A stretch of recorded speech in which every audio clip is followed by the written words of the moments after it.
Shalom. Good morning to all. పరమతండ్రి కృపలో అనుదిన కృపల యొక్క లేఖనాలు వింటూ ఆయన సన్నిధిలో సంతోషిస్తున్నారనుకుంటున్నాము.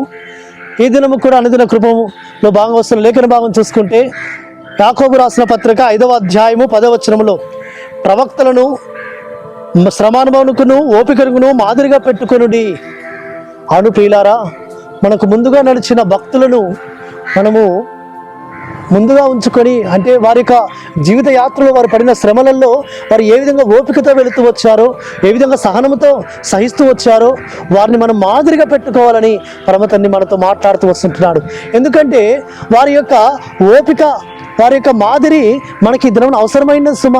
కాబట్టి అందుకే మన పితరుడైన మన మూల పితరుడైన అబ్రహాము గారి యొక్క శ్రమలలో కష్టాలలో ఆయన ఏ విధంగా ఓపికతో ఉంటూ వచ్చాడు.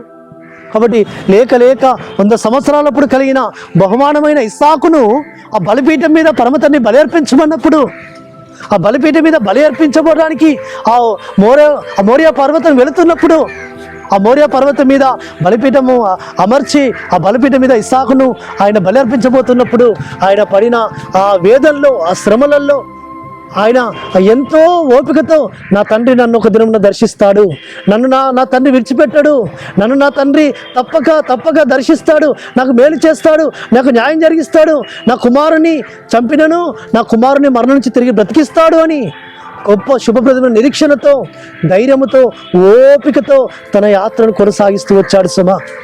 కాబట్టి ప్రియులారా, అందుకే మనకు ముందుగా నడిచిన భక్తులను అబ్రహామును, ఇస్సాకును, యాకోబును మనం మాదిరిగా పెట్టుకుంటే, వారి ఓపికను మనం మాదిరిగా పెట్టుకుంటే మనం ఎక్కడ తొట్టిల్లము, ఎక్కడ తొట్టుపడము. కాబట్టి మన విశ్వాస జీవిత యాత్రలో మనకు ఓపిక ఎంతో అవసరము.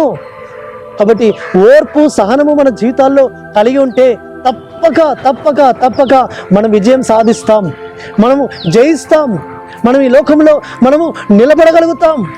ఈ లోకంలో శ్రమలు వస్తుంటాయి, కష్టాలు వస్తుంటాయి, బాధలు వస్తుంటాయి, వేదనలు కలుగుతుంటాయి.